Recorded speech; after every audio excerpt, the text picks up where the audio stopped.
Hello students, welcome back to the channel. So this is going to be the last video or the last lesson under organic synthesis revision. So this video is presented by Algembe Yusuf.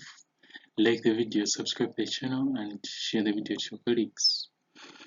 So this video is going to be finalizing our organic chemistry, and you're going to be looking at revision of carboxylic acids together with amines. So immediately after this video, I've posted a video or I've uploaded a video about the revision to encompass all what you have covered in this revision series. So make sure that after revising, you go onto those questions and then you take them down and then you discuss them as a class for further understanding. So starting, we are going to be dealing with carboxylic acids. Now, like I said, majority of the things are going to be repeating because we have already repeated majority of these reactions under the previous revision videos.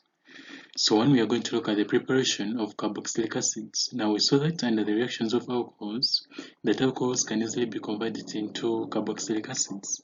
And we mainly use two oxidizing agents for that. We either use acidified dichromate 6 or we can use acidified manganate 7. So both of these reagents react under acidified medium, or we stroke them with hydrogen ions, and they react under condition of heating to give us corresponding carboxylic acids. So the R is going to represent for the alkyl group, either methyl, propyl, or butyl, depending on the number of carbon atoms that you're having in your alkyl group. So the other reaction, we can also get our carboxylic acids from aldehydes. Remember that these aldehydes are going to be got from partial oxidation. And we looked at the reagents responsible for partial oxidation. We said that one is going to be manganese 4 oxide and the other one can be copper 1 oxide or copper 2 oxide. So after getting our aldehydes, we can easily use those oxidizing agents under the same conditions also to attain our carboxylic acids. Now the other reaction that we also discussed was turning alkyl nitrates into corresponding carboxylic acids, and for this we say that you are going to be using acidified water under the condition of warming. I hope you see the arrangement of acidified water. So the water molecules come first and then you stroke it with the acid molecule and then you heat. So the alkyl nitro is going to give us the corresponding carboxylic acids. And when you're describing about this chain, this reaction, we say that it's going to be a reaction that is going to be used in lengthening or in increasing the number of carbon atoms in the carbon compound by one carbon atom. So using cyanides can easily increase the number of carbon atoms in the chain by one carbon atoms, and we can remove the nitro group simply by introducing acidified water. And looked in the previous video, I explained 3 ways we can write acidified water. So one, by writing H2O, stroke it with the acid, and then in the conditions of heat. Or the other, someone may just say dilute hydrochloric acid, or you may just write HCl, and then you give it a subscript of aqueous. So those are the 3 different ways of writing acidified water. Now the other one, we can also look at Grignard synthesis. So in using Grignard synthesis, for this case, this carbon dioxide that we use, it must be solid. So if you're taking down this, you make sure that you give carbon dioxide a subscript of being solid, it must be solidified under pressure. So you get your Grignard reagent and then you add carbon dioxide or solidified carbon dioxide under conditions of dry ether. So after doing that, we remove the magnesium halide using acidified water without any condition. So for that, you're going to write our acidified water H2O stroked with the acid molecule to get the corresponding carboxylic acid.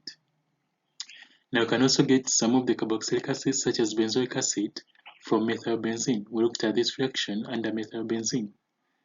So we say that any alkyl group which is attached to this benzene ring, regardless of the number of chains, regardless the number of carbon atoms in the alkyl group, it can either be methyl, it can be ethyl, or it can be propyl. Regardless, for as long as you use an oxidizing agent under acidified medium.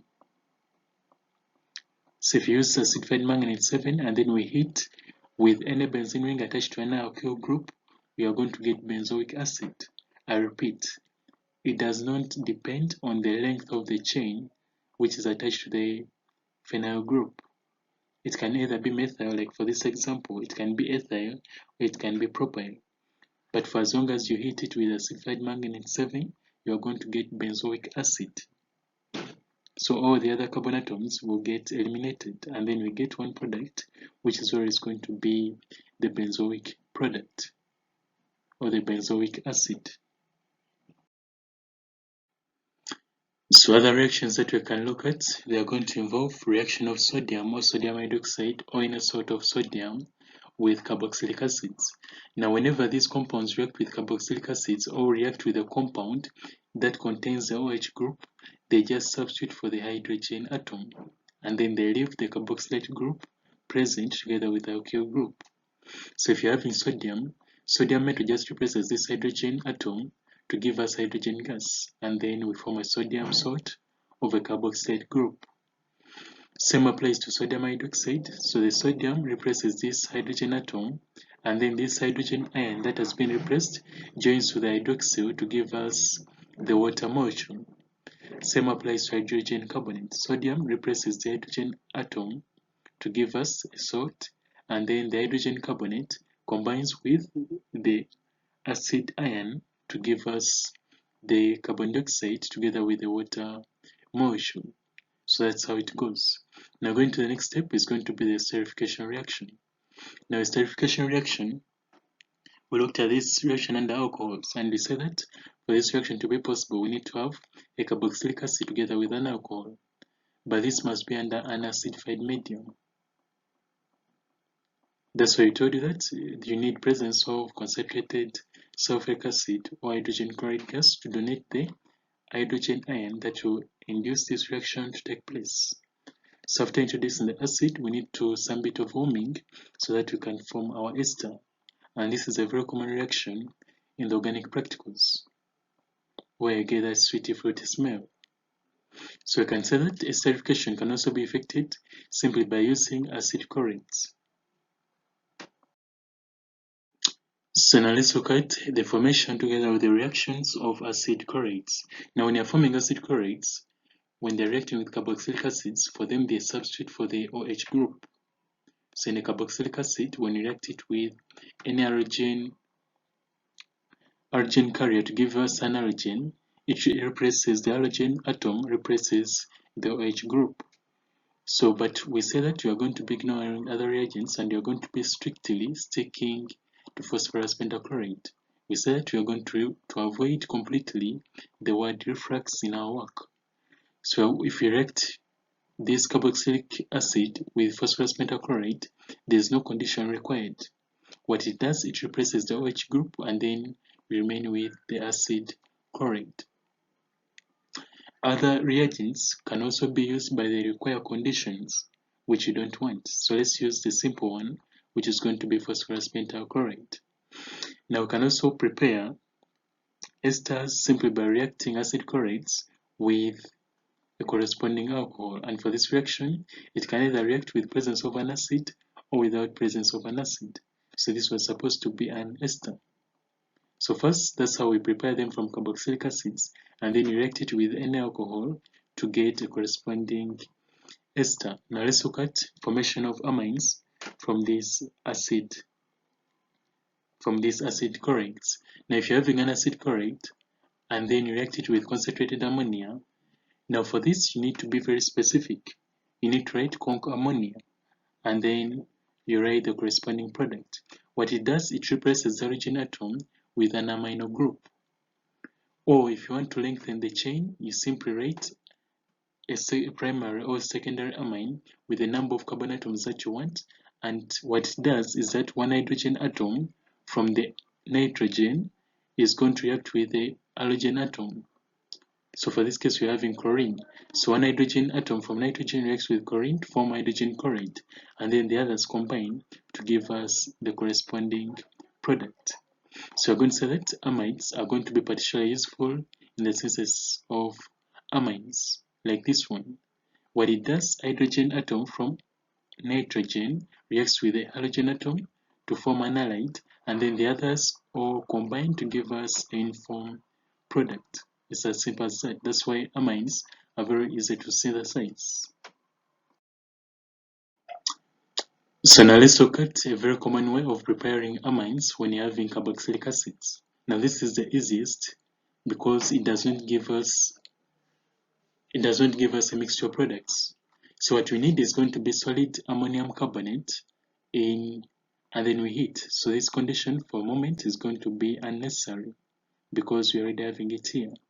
So what you need is going to be, the reagent is going to be solid ammonium carbonate. So you give it a state that this is going to be solid ammonium carbonate, and then the condition is going to be to heat. What it does, it replaces the OH group with the amino group, and then you end up with your amide. I hope that's clear. So having looked at that, let's look at some examples to elaborate what you have studied. So you're going to turn bromobenzene to benzoic acid. So to do that, we need to give this halogen a magnesium atom so that we use Grignard synthesis to prepare our benzoic acid.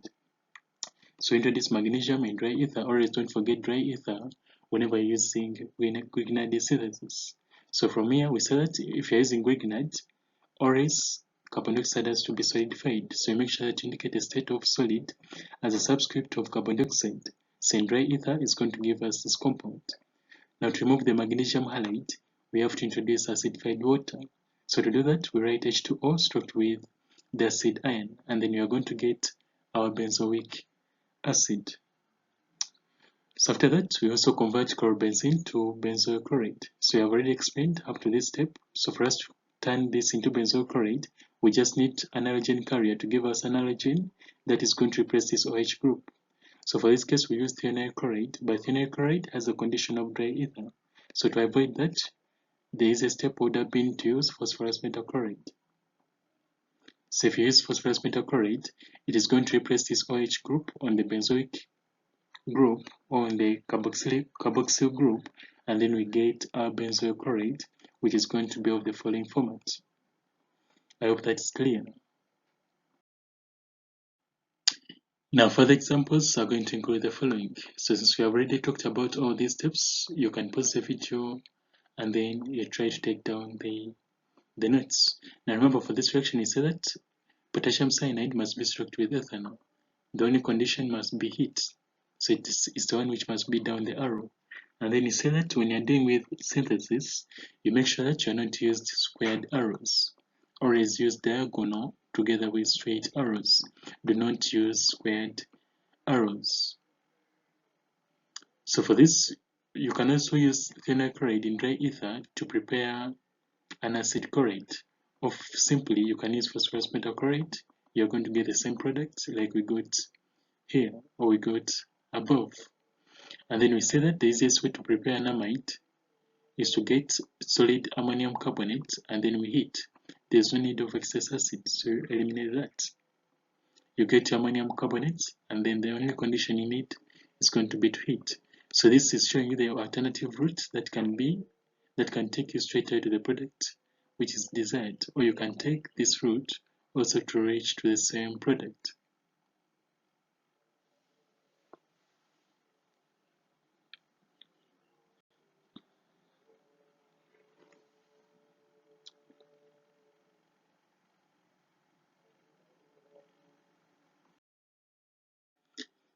So that was it about carboxylic acids. Now let's tackle what you can call amines. So first you're going to look at their preparation, but remember that you have just looked at them in the previous lessons.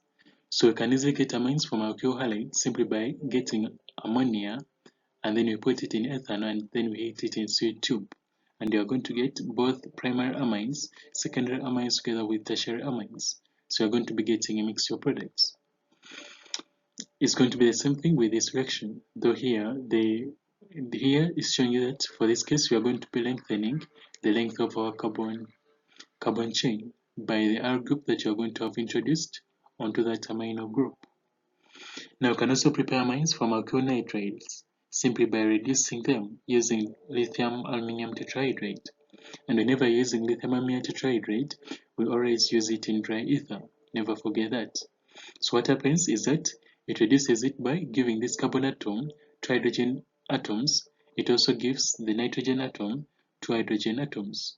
And then we end up with an amine of this format.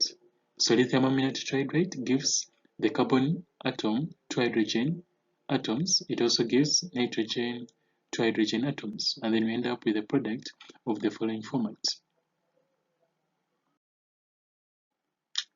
Now, in the previous lesson, we said that you are going to be ignoring or omitting this reaction completely, simply because the reagents required to make this reaction proceed are unavailable in the laboratory. So we shall be ignoring this reaction for a moment. So we go to the reactions of amides. Now, amides can also be reduced by lithium amine tetrahydride in dry ether to give us corresponding amines. So what it does is that it's going to remove this oxygen atom and then it replaces it with two hydrogen atoms. So you can convert an amide into an amine by removing the oxygen atom and then replace it with two hydrogen atoms, just like we have explained previously on alkyl nitriles. So you're going to get a product of that. We remove the oxygen atom and then we replace it with two hydrogen atoms to get a corresponding amine. Now the other common reaction is going to be degradation of amides, whereby you're going to be removing the carbonyl-carbon group. Now this reaction is very common, but majority of the students are failing it because of the arrangement of their reagents. Now for this reaction, you need to be very careful with its arrangement. So first we are going to need an halogen, and always we are going to use bromine. And this bromine, I missed a condition here, must be struck with concentrated. So you write conc sodium hydroxide. And then after that, you either heat or you warm. So the word warm, we may eliminate it for the moment, and then you write or we replace it with heat. So what it does, it removes the carbonyl-carbon group completely. And then you remain with RNH2, or you remain with your corresponding amine, but having reduced the number of carbon atoms by 1.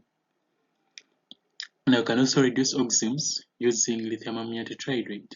So what it does is that it's going to remove this double bond together with this oxygen atom, and then it gives us the corresponding 3 hydrogen atoms. So one hydrogen atom adds to nitrogen to give us an amino group, and then the other 2 hydrogen atoms, they replace the double bonds that have been lost by this carbon to give us the corresponding 2 hydrogen atoms.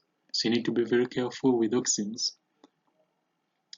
For them, we add only 3 hydrogen atoms, and then we take away the double bond together with the oxygen atom. Now we also have the tests, which is very common, tests of amines in the laboratory. Now tests for amines in the laboratory, we use sodium nitrate and hydrochloric acid. Now this is a very common reaction. It's a very common reaction because we form different, or we get different observations for each and every class of amines. So first, if you're having a primary amine, you're going to form a colorless gas, or you're going to see effervescence of a colorless gas together with a colorless liquid. So if you add sodium nitrate in diluted hydrochloric acid, it's going to be effervescence of a colorless gas, and that's going to be nitrogen dioxide. Remember, we summarized this under the practical video about organic chemistry. So you check that out. But for secondary amines, we are always going to get a yellow liquid.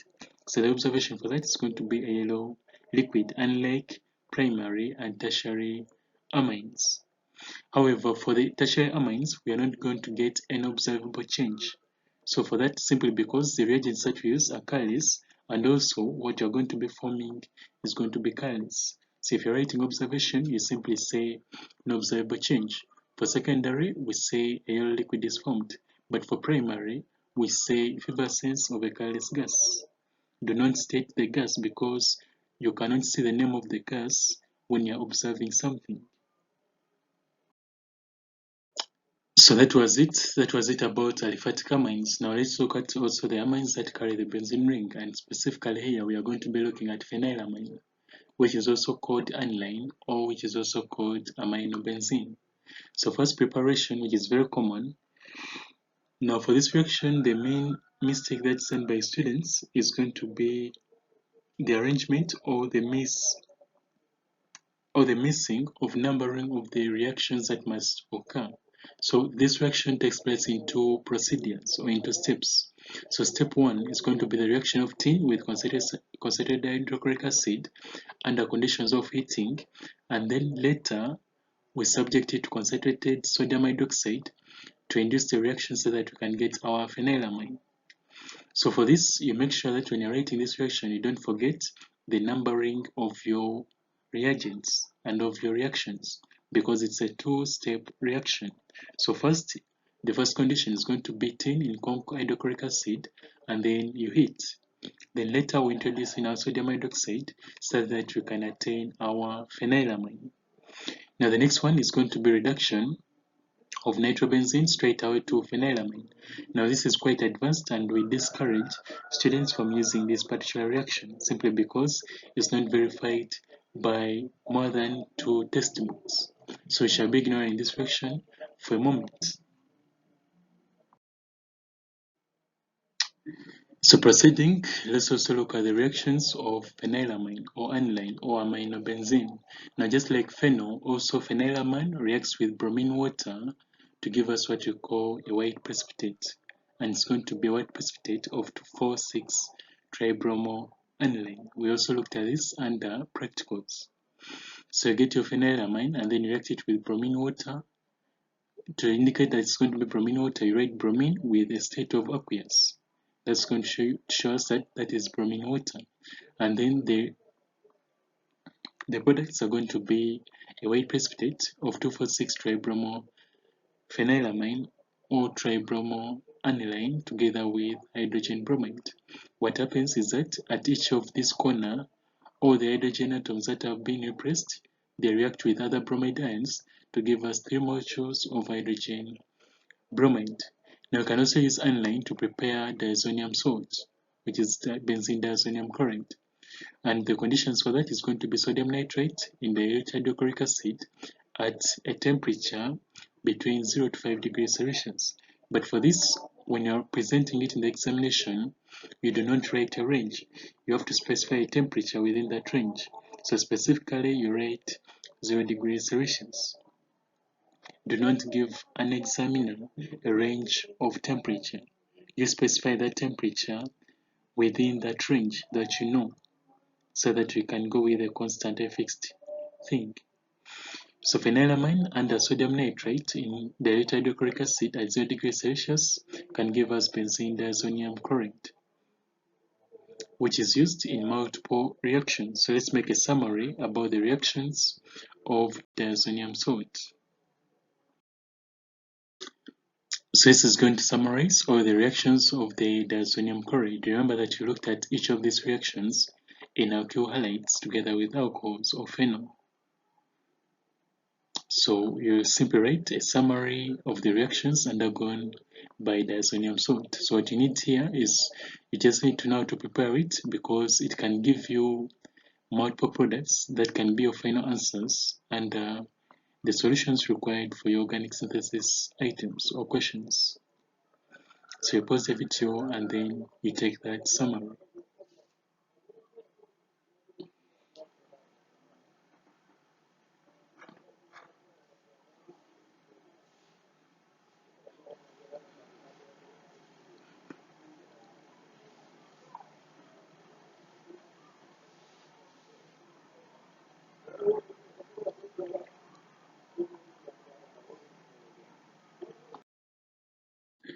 So looking at the items or the tasks under that, what you have covered, I hope everything is now familiar. When using a halogen carrier, you make sure that it's above the arrow, so you stroke it with chloromethane. Now this reaction is, we quoted it under the revision of preparation of benzene. But if you don't want to use this, you can first use warm water to get phenol, and then use zinc dust to get benzene. Then you can proceed with what was required. So also for this case, you stroke hydrogen with nickel. The only condition that must be below the arrow must be 200 degrees Celsius. And that was it.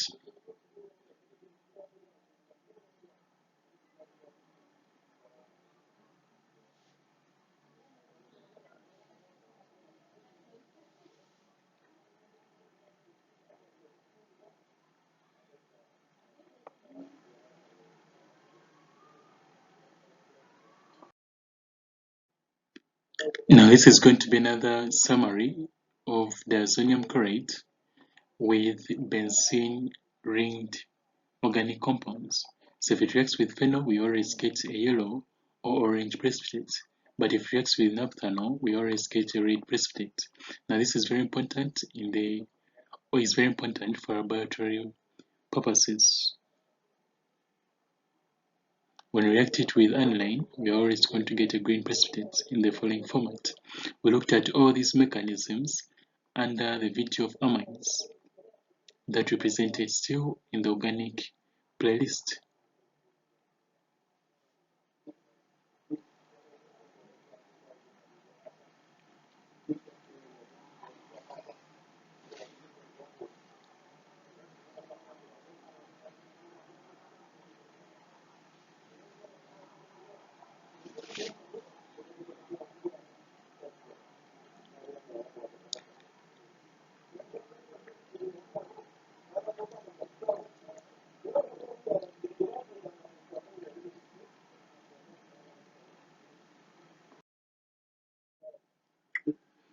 So these are my examples. You simply pause the video and then you take each of them down. When you're seeing these multiple arrows, they're just showing you multiple alternatives you can take to reach on the same product. So I hope you can see the degradation reaction. You use bromine in conc sodium hydroxide and then you warm, or you can write heat to get the desired product. Mind about your arrangement for this. Reaction number 1 has to be named and reaction number 2 also has to be named. When you're writing nitrification of benzene, we say that conc nitric acid must be written first or above the arrow, simply because this is a nitration reaction. And then the inducers are going to be conc sulfuric acid, struck with a temperature which is going to be ranging from 55 to 60. So for this case, I use 55, but you can also use 60. And then we say that a mixture of solid sodium hydroxide together with solid calcium oxide mean the same thing as soda lime. So if you don't want to write this, you can simply say soda lime and heat. You're going to end up with the same product.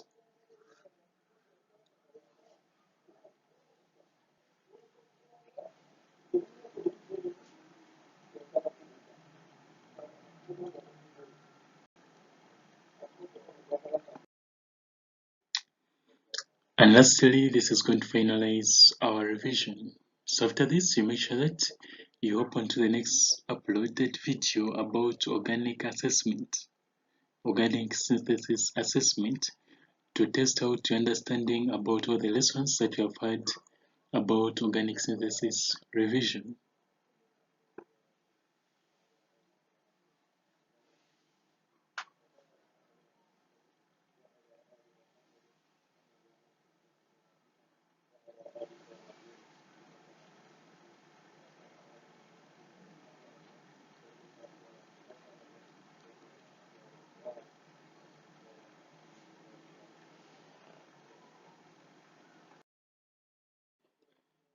So that was it for this session. We'll meet in the next sessions that are going to be handling different parts.